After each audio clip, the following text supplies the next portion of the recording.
Some brides received jewelry, letters, or heirlooms on their wedding day. I got a burned dress and a warning. Let's see how you get married now.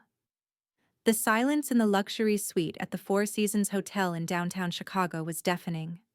8 women, my bridesmaids, my soon-to-be mother-in-law Angela, and my sister Kayla, stood frozen, staring at the charred remains of what should have been my wedding gown. No one moved. No one spoke. The smell of smoke still clung to the air, mixing with the champagne and perfume that had filled the room with celebration just moments before. My hands trembled as I held the note from my father. The familiar handwriting I'd grown up seeing on birthday cards and lunch notes now formed something venomous. Let's see how you get married now. Maybe next time, you'll remember who your real family is. I was born and raised in suburban Cleveland, Ohio, in a household where image mattered more than integrity. My father, Douglas Carter, was a bank manager obsessed with respectability. My mother, Marlene, worked as an administrative assistant who wore judgment like it was her signature perfume. Their world revolved around their carefully curated suburban image, even though we barely scraped into upper middle class. Our house was spotless, every curtain ironed, every towel folded identically, every surface dusted twice weekly.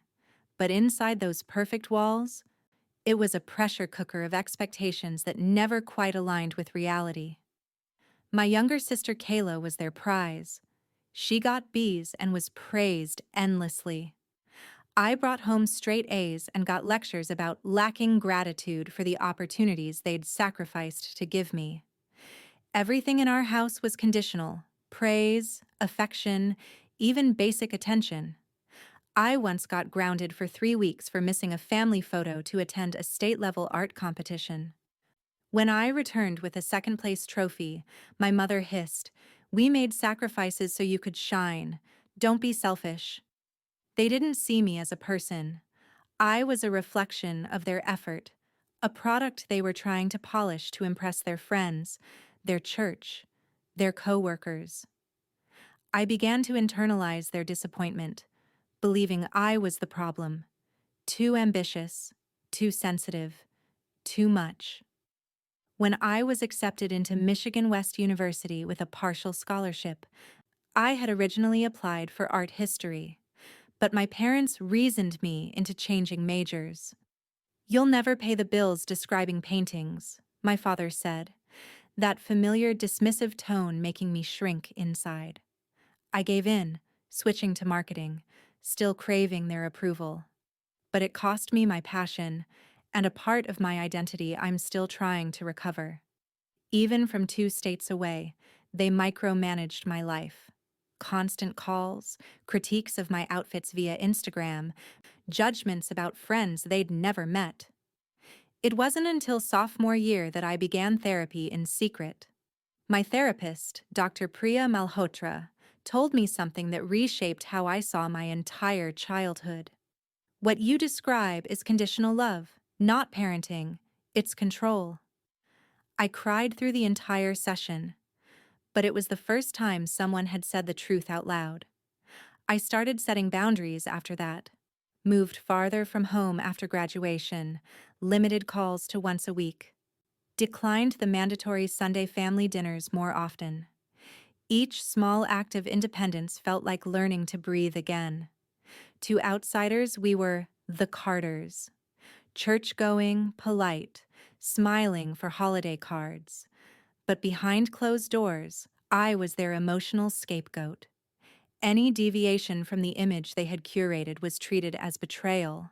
They reminded me constantly, "We gave up everything for you." That line, meant to sound like love, became a threat more than a comfort. When I landed a job at Brightwave Media, a digital marketing firm in Chicago, my father's response cut deep. "Your cousin Caleb's already in private equity, 6 figures, and you're making peanuts." Even when I was thriving, they found fault. My life was a report card they refused to grade fairly. And romance? That was another battlefield entirely. My high school boyfriend was too artsy. My college boyfriend had no ambition. When I dated Trevor, who wanted to be a teacher, my mother scoffed. Teachers are underpaid. He won't provide. Then when I dated someone ambitious in finance, they said, he'll never be home. You'll be raising children alone. I learned to hide my relationships. It was safer that way. By 26, I stopped sharing anything real with them. I mastered neutral conversations, weather, errands, just working a lot lately. Any sign of independence was met with guilt-tripping and gaslighting. Dr. Malhotra said it plainly during one session.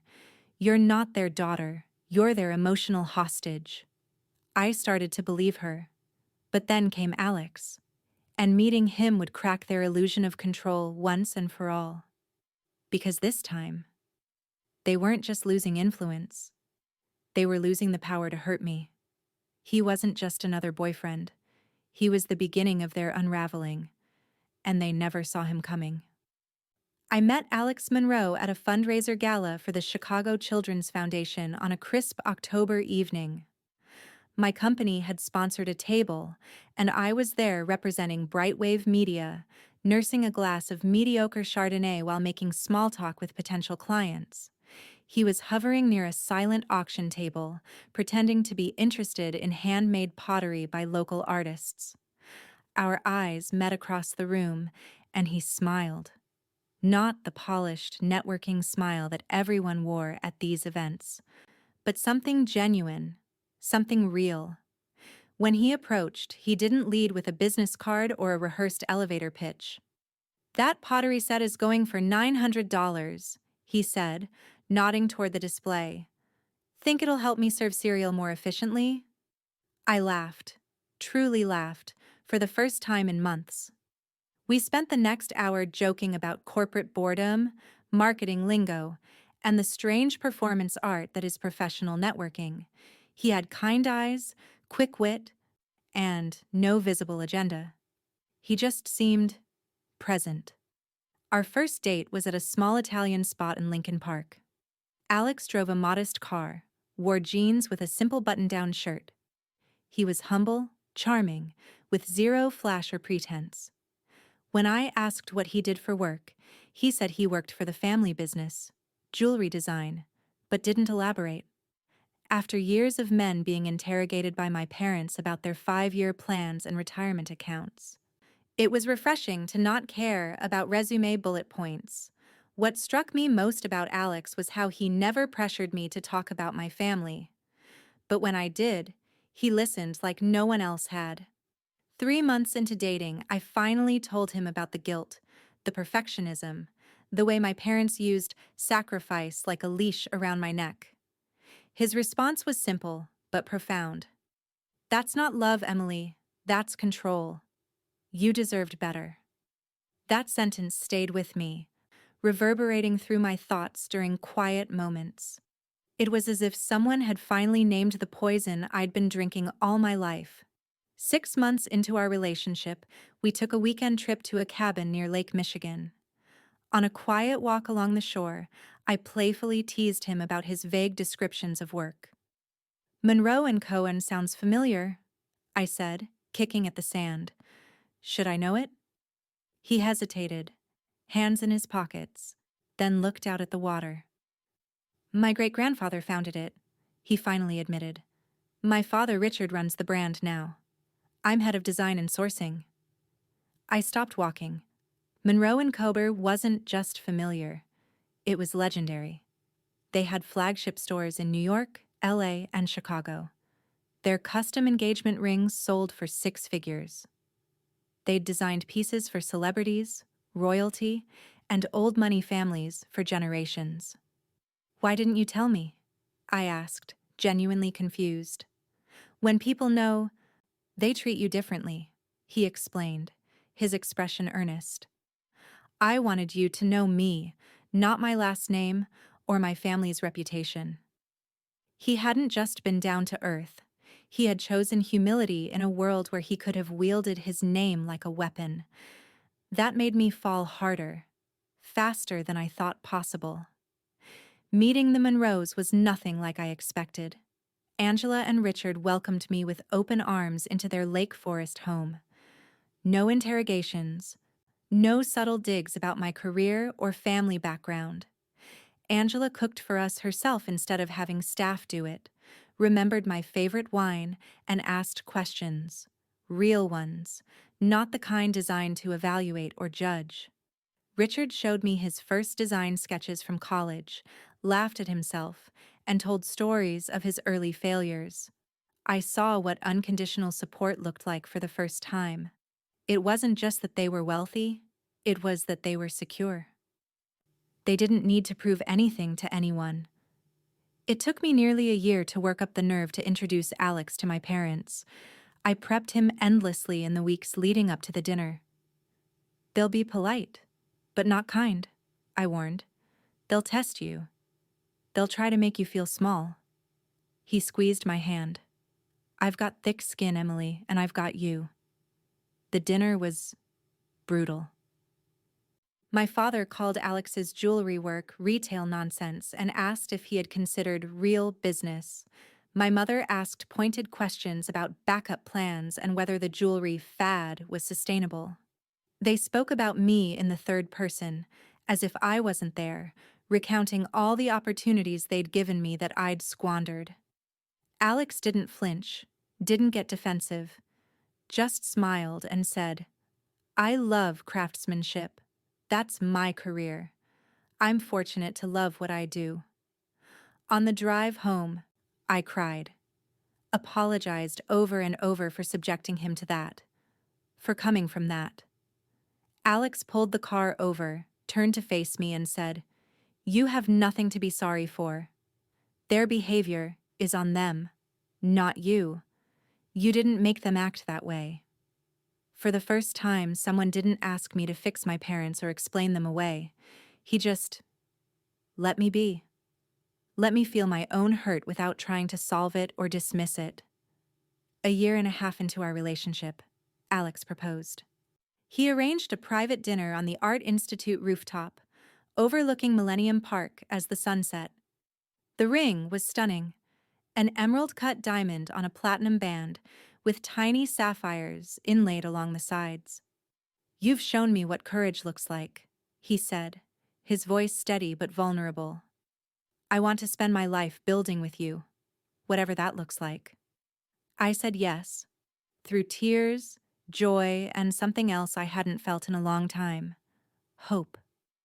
Hope that I could build a life defined by love, not fear, defined by choice, not obligation. The next morning, heart still racing with excitement, I called my parents to share the news. My mother's tone was flat, clinical. Well, I suppose congratulations are in order. It's only been, what, a year and a half? My father jumped right to logistics. I hope he has better financial prospects than designing trinkets. Have you discussed prenups yet? Not a single question about how he proposed. Not one about how I felt. Just immediate concern about what this meant for them, for their image, for the story they told themselves about me. I hung up and stared at my phone, a familiar hollowness spreading through my chest.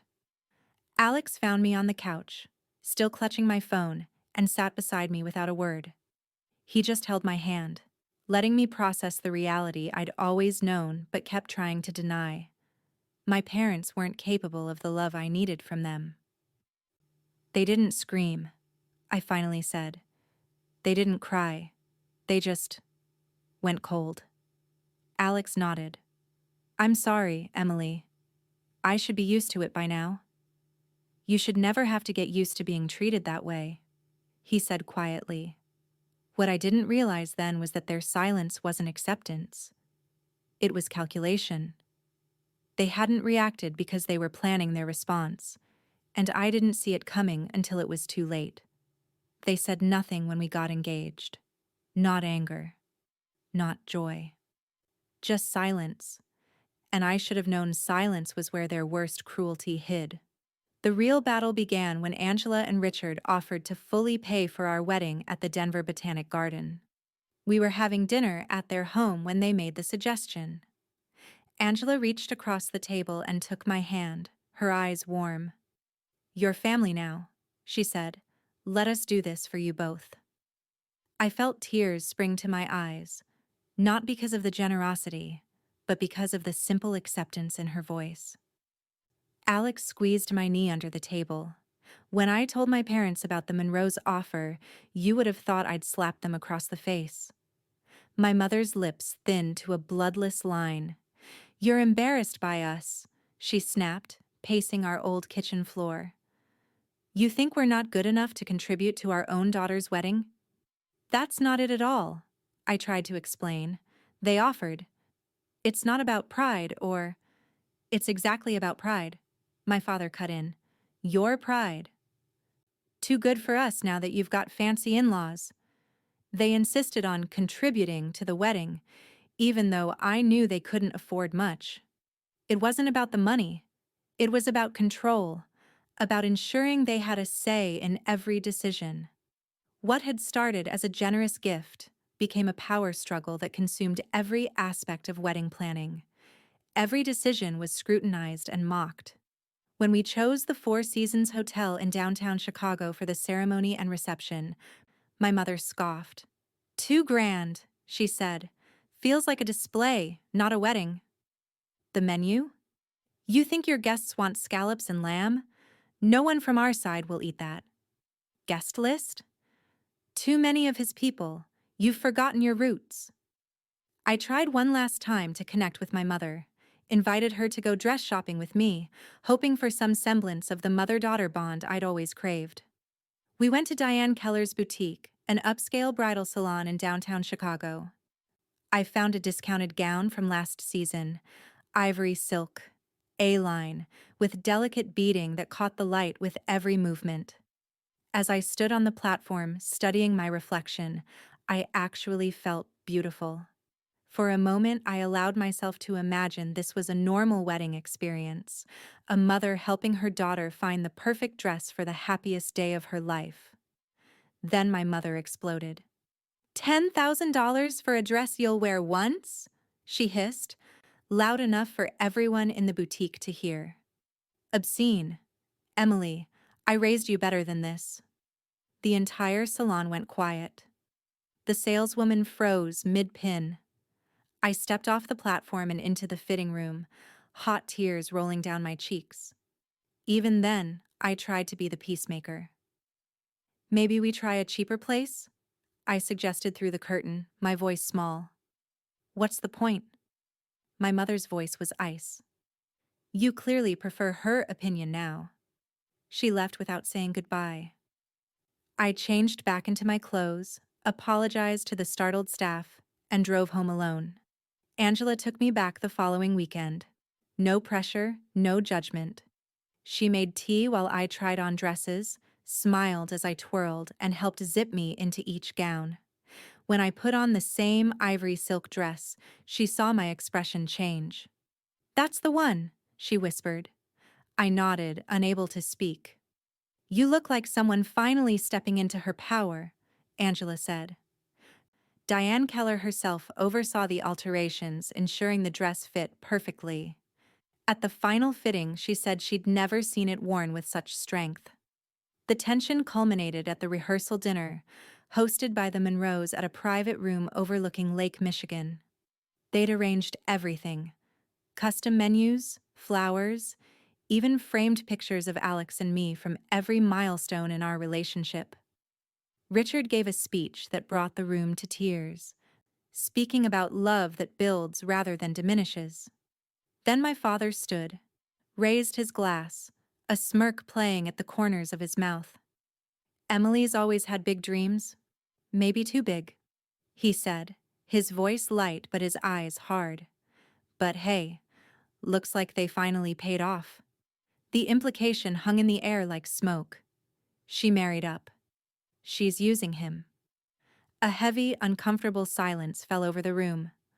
All eyes turned awkwardly to Alex, who simply smiled and raised his glass to me. "To dreams," he said quietly, "and to the woman brave enough to chase them." That night, I confronted my parents in their hotel room. My hands were shaking, but my voice remained steady. "Do you really believe I'm marrying for money?" I asked. My mother sat primly on the edge of the bed, her posture rigid. You've always been impulsive, Emily. He dazzled you with wealth and charm. Watch your tone, my father warned. We're still your parents. Then act like it, I said, my voice breaking. All I've wanted is your support, just for one day. Can't you give me that? My mother stood and gave me a cold, half-hearted hug. Get some sleep. Things will look better in the morning. But her eyes told me the truth. Things would not look better. She was already gone inside. The mother I needed had never existed. I should have known something was wrong the next morning when my sister Kayla texted to ask if our parents were with me. They'd checked out of their hotel room before dawn, leaving only a note saying they'd remembered an urgent commitment. I pushed down my hurt and focused on getting ready. It was my wedding day. I wouldn't let them ruin it. Then the call came. Emily. Kayla's voice was hesitant, broken. They're gone. They left this morning. Dad booked tickets to Hawaii. I thought it was a joke. She wasn't laughing. Dad said you chose his family over ours, she continued, her words tumbling out. Mom said this is your lesson. I sank onto the edge of the bed, still in my robe, my hair half done. The makeup artist paused, brush in midair, exchanging worried glances with my bridesmaids. I'm so sorry, Kayla whispered. I tried to stop them. Before I could process what was happening, the hotel room phone rang. The front desk informed me that a package had arrived from my father, marked urgent. My friend Jess volunteered to have someone pick it up. 20 minutes later, as the makeup artist worked on my eyes, Jess opened the box. The smell hit us first. Acrid, burning, chemical. Inside was my wedding dress, my beautiful ivory silk gown, burned. The edges blackened, beading melted into grotesque lumps, the bodice singed beyond recognition. It had been deliberately, methodically destroyed. Tucked inside was a note in my father's familiar handwriting. Let's see how you get married now. Maybe next time you'll remember where your loyalties lie. The room fell silent. 8 women stood frozen, unable to process what they were seeing. And in that moment, as I stared at the burned remains of my wedding dress, I finally understood what I'd been denying for 28 years. My parents didn't love me. They never had. What they felt was ownership, not love. And if they couldn't own me, they'd rather destroy me. I didn't know it then, but their final act of cruelty wasn't an ending. It was the match that would light my way forward. They didn't just abandon me. They desecrated the symbol of my future and dared me to move forward anyway. I couldn't breathe, couldn't speak. My hands shook so violently that the note fluttered to the carpet. The smell of smoke filled the hotel suite, a stark contrast to the champagne and perfume that had defined the morning just moments before. I'm calling the police, Jess said, already reaching for her phone. I want to sue them, Angela added, her normally gentle voice sharp with anger. I couldn't move, couldn't think. The blackened silk of what should have been my wedding dress lay in the box like a corpse at a crime scene. Then Angela knelt beside me where I'd collapsed onto the floor. This doesn't end here, she said firmly. They won't win. Not today. She pulled out her phone and made a call. Within 45 minutes, as my bridesmaids helped clean my ruined makeup and restart the beauty process, Diane Keller herself arrived at our hotel suite with 3 assistants and a rack of sample gowns. I remembered your measurements, Diane said simply, as if emergency wedding dress delivery was a normal Saturday activity. These can all be adjusted within the hour. Among the gowns was a couture Vera Wang, hand-beaded, elegant, with a silhouette I'd never dared to try. The kind of dress I'd always thought was for other women, not me. It fit, as if it had been made for me. Angela stood behind me as I stared at my reflection. You're not just getting married today, she said.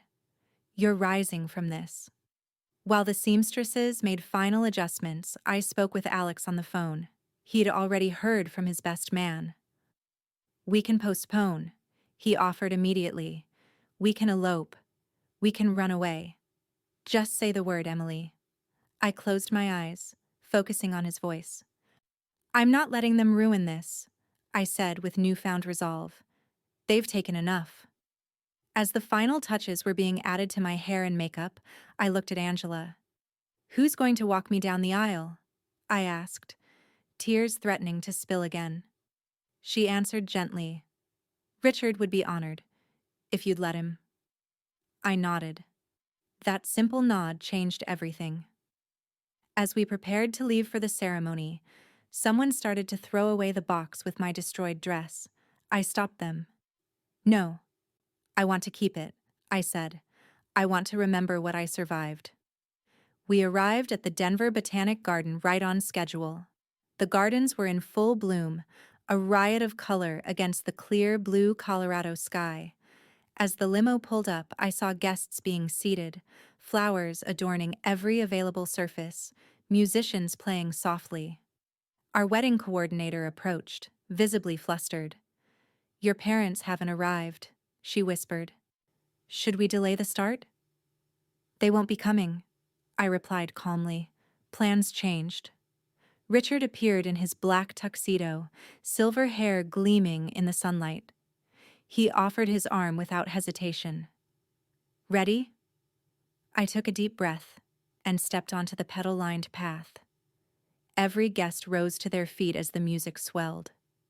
My new dress caught the golden afternoon light, and for a moment, I felt like I was floating.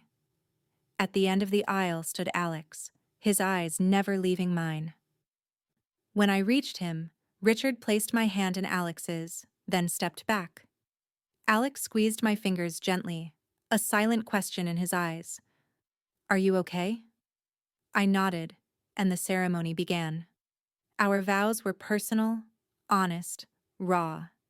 We'd written them weeks ago, but they took on new meaning after the morning's events. "You've shown me that love has no price tag. Only truth," I said, my voice steady despite everything.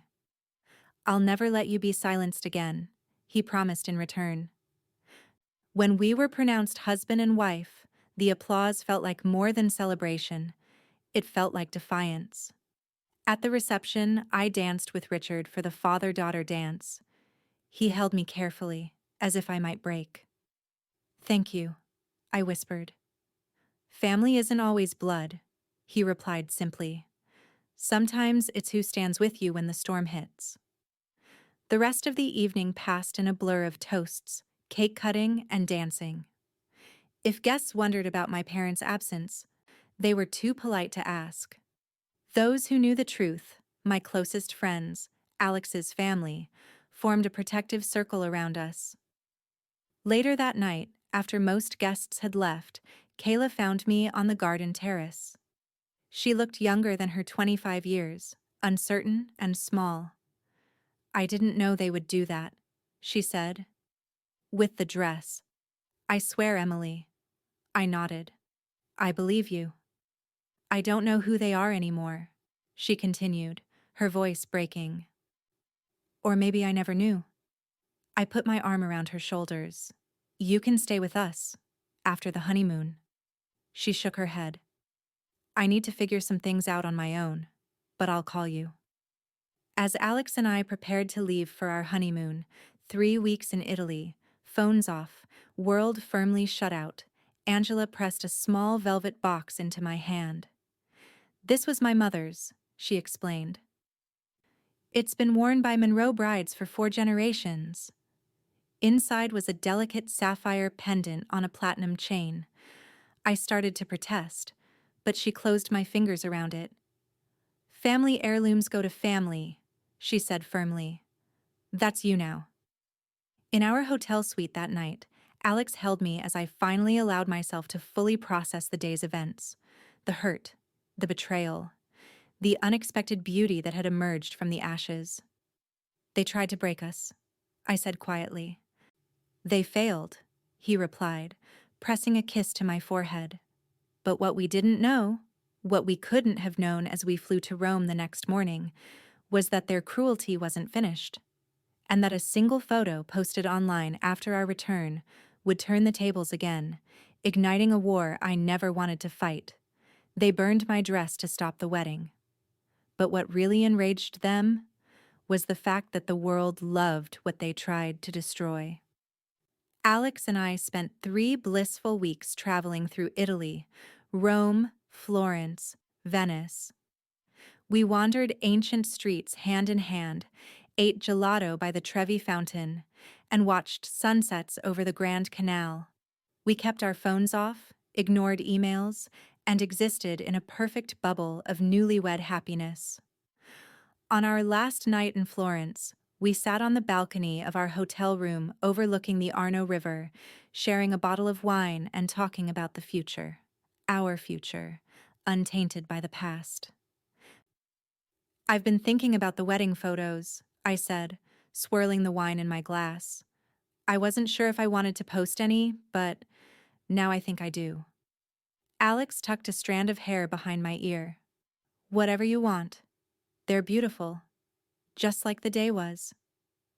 I'm not hiding my happiness anymore, I decided. I spent too many years doing that. When we returned to Chicago, I chose 12 photos to share online. The ceremony with flower petals dancing in the air around us. Richard walking me down the aisle with his gentle hand on mine. Alex's face as I recited my vows. My unexpected Vera Wang gown catching the light. The Monroe family heirloom sapphire gleaming at my throat during our first dance. I tagged Diane Keller's boutique and Angela's favorite florist in thanks. Posted them, then went to bed without checking for reactions. I woke to my phone buzzing nonstop with notifications. Overnight, Diane had commented on the post. So honored she wore our couture design after a last-minute change. A true Monroe and Comer bride. Fashion influencers had reshared the images. Bridal blogs picked them up. Comments flooded in from strangers. Modern Cinderella, Bride of the Year, who is she? Monroe and Coburn had quietly reposted one picture of Alex and me exchanging vows, subtly affirming our connection to the family brand. The photos spread like wildfire. Angela texted me, "Your light is impossible to ignore, and I'm so proud to call you family." The joy of that morning was short-lived.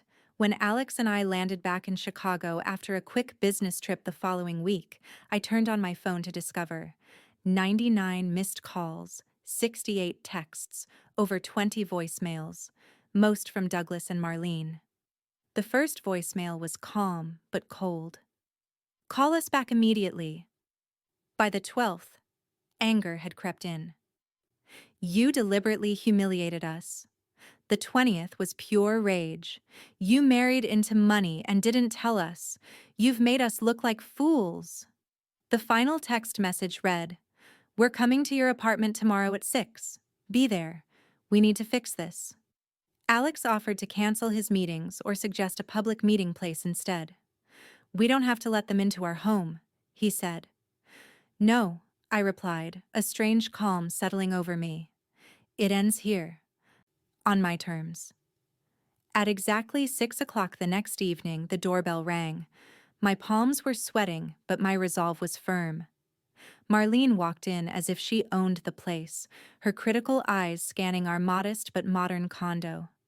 Douglas followed, inspecting the furnishings, clearly trying to calculate their worth.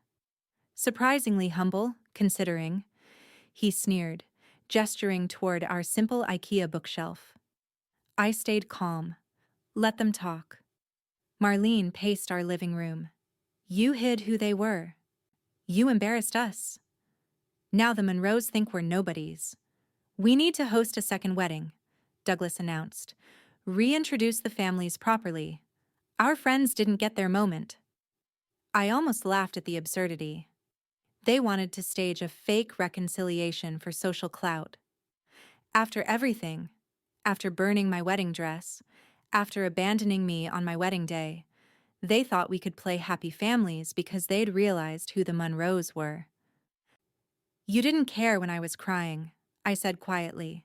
You didn't care when you left. You only care now that you missed the benefits. Alex stood beside me, his presence steady and reassuring. With all due respect, he said, his voice controlled but firm, you destroyed her wedding dress. You left a note saying she'd regret it. And now you want brunch with my parents? My father's face darkened. You've poisoned her against us? No, I replied. You did that. I just finally stopped defending you. Your sister agrees with us, Douglas said, playing his final card. She thinks you've been selfish. My mother nodded. You were always difficult, Emily. We bent over backwards for you, and you repay us like this? I took a deep breath. You bent me into someone I couldn't recognize. I'm not bending anymore. My mother stood, grabbing her purse. When you realize what you've lost, don't expect us to welcome you back. This isn't over, my father added. I walked to the door and held it open. No, it is. Because now I know who I'm protecting my future children from. The moment the door closed behind them, my knees buckled. Alex caught me before I hit the floor, holding me as sobs racked my body. Not from sadness, but from relief. From the release of a burden I'd carried for 28 years. You did it, he whispered against my hair. You stood your ground. The next morning, my phone rang. Kayla's name flashed on the screen. I almost didn't answer, remembering my father's claim that she was on their side. Emily? Her voice was small, uncertain. Hey, I replied cautiously. Can we meet? Please? There's something I need to tell you. We arranged to meet at a coffee shop halfway between our apartments. She was already there when I arrived, fidgeting with a paper napkin, eyes red-rimmed from crying. I found the dress, she blurted out before I'd even sat down. The burned one. Mom kept it. In her closet. Like a trophy. My stomach turned. What? She's been showing it to people, Kayla continued, tears spilling over. Aunt Linda, her church friends, telling them how you broke their hearts by eloping. I sat back, stunned. They told people we eloped? She nodded miserably. They've been lying to everyone, saying you cut them out, that they never got an invitation, that the Monroes forced you to choose. And people believe them? Some do, but then the photos came out and people started asking questions. She reached across the table and gripped my hand. I'm so sorry, Emily. They lied to me too. Said the dress thing was just a protest. I didn't know they actually burned it. Her voice broke on the last words. It's not your fault, I said, squeezing her hand. I moved out yesterday, she said. Got an apartment with my friend Zoe. I can't be there anymore. Not after seeing what they did. What they're still doing. As we sat there, rebuilding the bridge between us, I realized something important. My parents' cruelty hadn't just hurt me, it had rippled outward, touching everyone in their orbit. Kayla, extended family, friends, but their power was fading. The truth was emerging, one conversation at a time. What they never understood was that by trying to destroy what I loved, they'd only succeeded in revealing themselves. And in doing so, they'd set me free. They tried to torch my future. But from their ashes, I built something better than they could ever control. A life, a family, a legacy of my own. In the months following our confrontation, the truth spread through our extended family like wildfire. Aunts and cousins reached out one by one, often beginning conversations with, I heard what happened, or Kayla told me everything. Many had been fed my parents' version of events, that I'd abandoned them for wealth, that I'd eloped without telling anyone, that the Monroes had driven a wedge between us. But as photos circulated and Kayla spoke openly about what she'd witnessed, the narrative crumbled. What surprised me most were the stories that emerged from others. Aunt Christine confessed that my father had once refused to attend her wedding because her husband wasn't successful enough. Cousin Michael revealed how my mother had spread rumors about his wife's family. I wasn't the only one who'd been emotionally manipulated. I was just the first to break free. Through it all, my sessions with Dr. Malhotra continued. She helped me name what had happened clearly. "What your parents did was emotional abuse," she said during one session. "Burning the dress wasn't petty. It was symbolic violence. It was meant to destroy something precious to you." I allowed myself to grieve the parents I never truly had, to feel sadness and rage without shame, to accept that I couldn't fix them and that their behavior wasn't my responsibility. For the first time in my life, I felt free. A year into our marriage, I missed a period, then another. A home test confirmed what I already suspected. I was pregnant. The initial joy quickly gave way to fear. What if I parented like them? What if I didn't know how to love unconditionally?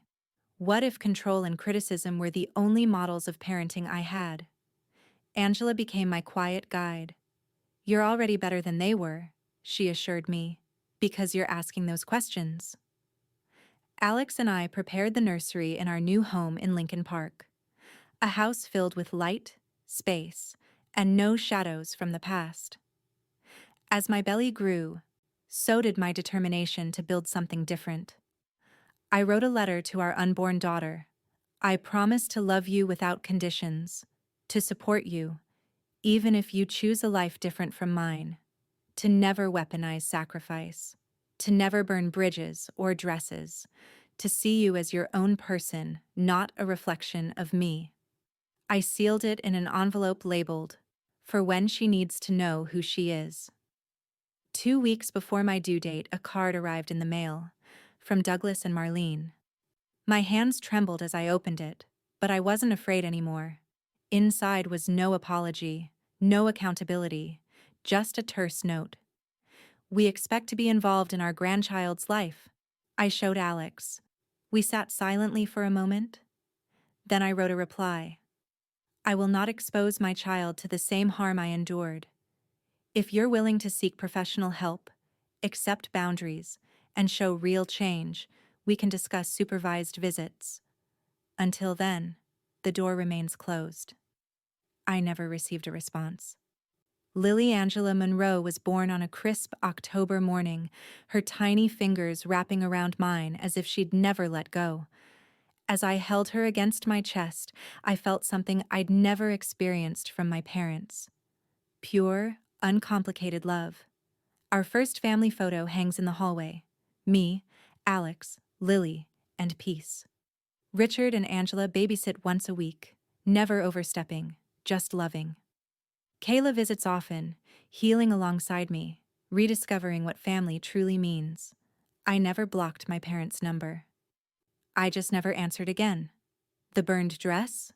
I kept it, preserved in the same box they sent it in. Not as a reminder of pain, but as testament to survival. Someday, when Lily is old enough, I'll show it to her alongside the letter I wrote before she was born. I'll tell her how sometimes the things meant to destroy us become the markers of our strength. They wanted me ashamed. I gave them silence. They wanted control. I gave them distance. They tried to destroy my life. Instead, they gave me the reason to build a better one. The legacy they left wasn't what they intended. From their ashes, I forged something unbreakable. A family built on trust instead of fear, on acceptance instead of conditions, on love that doesn't burn but builds. That is the only inheritance worth passing on.